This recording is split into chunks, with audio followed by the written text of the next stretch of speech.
Oke, assalamualaikum warahmatullahi wabarakatuh. Perkenalkan, nama saya Zefania Lili Herlia Mentari dengan NIM 43040220046. Di sini saya ingin menyampaikan suatu materi edukasi mengenai psikosomatis, di mana materi ini saya buat untuk memenuhi tugas ulangan akhir semester di mata kuliah psikologi abnormal. Jadi langsung aja, apa sih psikosomatis itu? Jadi di situ jelaskan, bisa dilihat bahwa psikosomatis adalah kondisi di mana faktor psikologis seperti stres, kecemasan, atau tekanan emosional mempengaruhi kondisi fisik seseorang.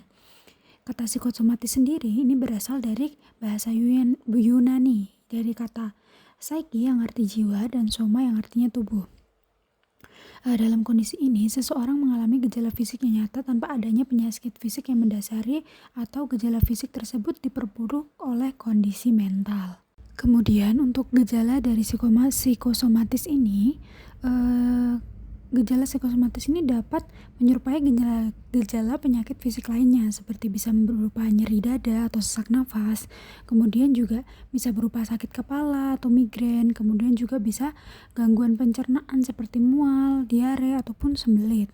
Selain itu juga ada rasa lelah yang berkepanjangan. Jadi psikosomatis itu macam-macam reaksinya. Ada juga berupa otot yang tegang atau nyeri, kemudian gangguan tidur atau insomnia. Gejala ini seringkali tidak memiliki penjelasan medis setelah pemeriksaan. Jadi kadang itu ada seseorang yang merasa dia itu sesak nafas. Sesak nafasnya itu bisa parah banget, tapi ketika diperiksa dia sama di paru-parunya nggak ada masalah, di pernafasannya nggak ada masalah. Jadi itu memang biasanya gejala psikosomatis atau sebenarnya sesuatu yang dia rasakan, tapi secara medis itu nggak bisa dideteksi. Begitu. Kemudian yang ketiga ada penyebab dari psikosomatis. Jadi penyebabnya itu apa sih? Jadi penyebab dari psikosomatis ini tuh dapat dipicu oleh beberapa faktor. Yang pertama itu ada stres berkepanjangan, bisa berupa beban kerja, masalah keluarga, atau tekanan sosial. Yang kedua ada trauma emosional, misalnya itu seperti kehilangan terdekat atau pengalaman buruk.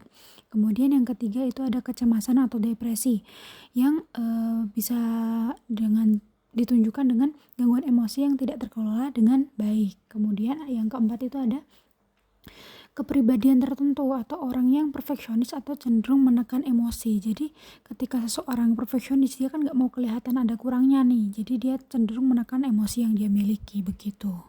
Kemudian untuk bagaimana sih psikosomatis ini terjadi? Jadi psikosomatis ini terjadi ketika seseorang menghadapi stres, terus kemudian tubuhnya ini melepas hormon seperti kortisol dan adrenalin. Jika stres berlangsung lama, hal ini dapat mempengaruhi sistem syaraf, otonom, dan organ tubuh sehingga muncul gejala fisik. Jadi tuh kayak hormon yang dia tuh terpendam dan ditahan lama gitu. Lah, lama-kelamaan hormon ini tuh kayak karena kayak syaraf itu terus merasakan hal ini, cara nggak langsung nanti bakal muncul gejala fisik, begitu. Kemudian dampak dari psikosomatis. Jadi psikosomatis ini tidak hanya mempengaruhi fisik, tapi juga kualitas hidup seseorang, seperti penurunan produktivitas, kesulitan menjalani hubungan sosial, dan risiko berkembangnya gangguan psikologis lebih lanjut.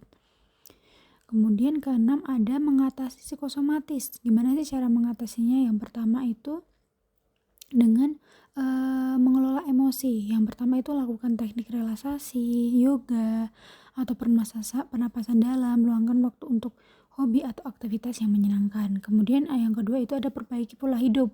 Bagaimana caranya? Itu dengan pola tidur yang cukup dan teratur, terus makan makanan yang sehat dan bergizi, terus olahraga rutin seperti jalan kaki atau mungkin berenang gitu.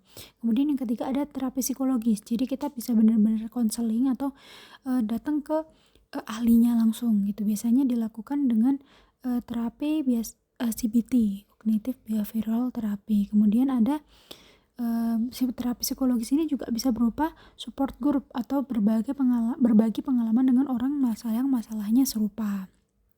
Kemudian yang keempat ada penggunaan obat jika diperlukan ya. Ini jadi ketika nanti butuh obat bisa mungkin ke dokter ataupun ke psikiater gitu. Jadi jika diperlukan dokter dapat meresepkan obat anti kecemasan atau antidepresan.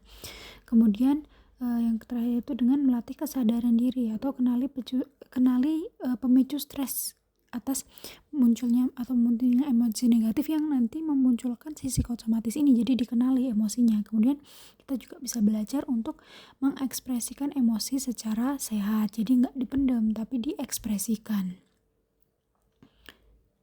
Kemudian itu ada mitos dan fakta tentang psikosomatis. Jadi ada beberapa mitos.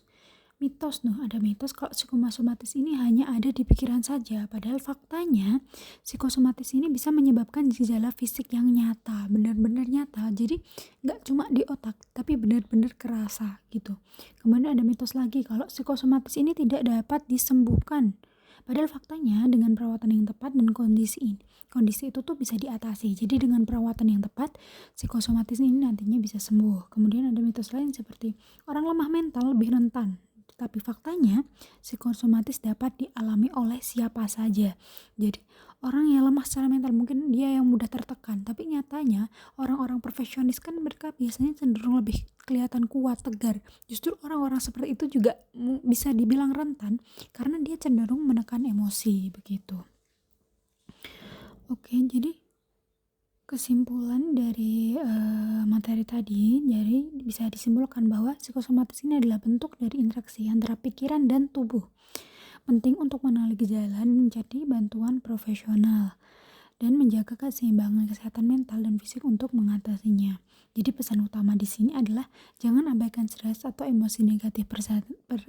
Perhatikan kesehatan mental Anda agar tubuh tetap sehat. Oke, sekian dari saya. Kurang lebihnya mohon maaf. Wassalamualaikum warahmatullahi wabarakatuh.